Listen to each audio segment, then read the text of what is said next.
भाजपचा राष्ट्रीय अध्यक्ष अद्याप का ठरला नाही, संजय राऊतांनी उपस्थित केला सवाल. पडद्यामागे काहीतरी शिजत असल्याची शंकाही केली व्यक्त.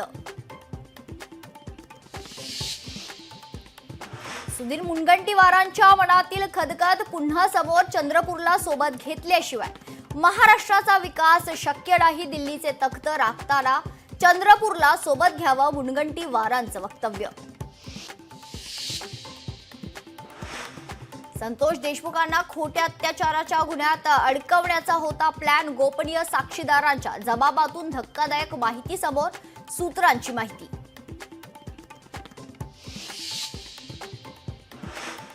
सतीश भोसले उर्फ खोक्या प्रकरणात विलन ठरवून माझ्या हत्येचा कट. एका पोर्टलला दिलेल्या मुलाखतीत भाजप आमदार सुरेश धस यांचा खळबळजनक आरोप. इतिहास संशोधक इंद्रजित सावंत धमकी प्रकरण. प्रशांत कोरटकरच्या जामीन अर्जावर आज कोल्हापूर जिल्हा सत्र न्यायालयात होणार सुनावणी.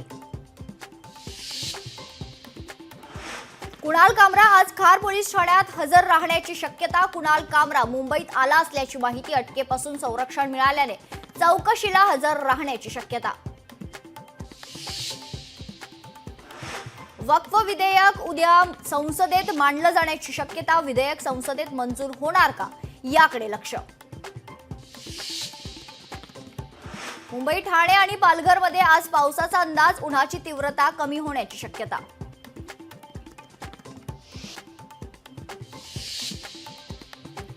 राजेंद्र घनवट धनंजय मुंडेंचे निकटवर्तीय फोटो दाखवत अंजली दमानी यांचा दावा. तर धनंजय मुंडेंच्या पत्नी आणि घनवट व्यंकटेश कंपनीचे मालक असल्याचाही दाखवला पुरावा.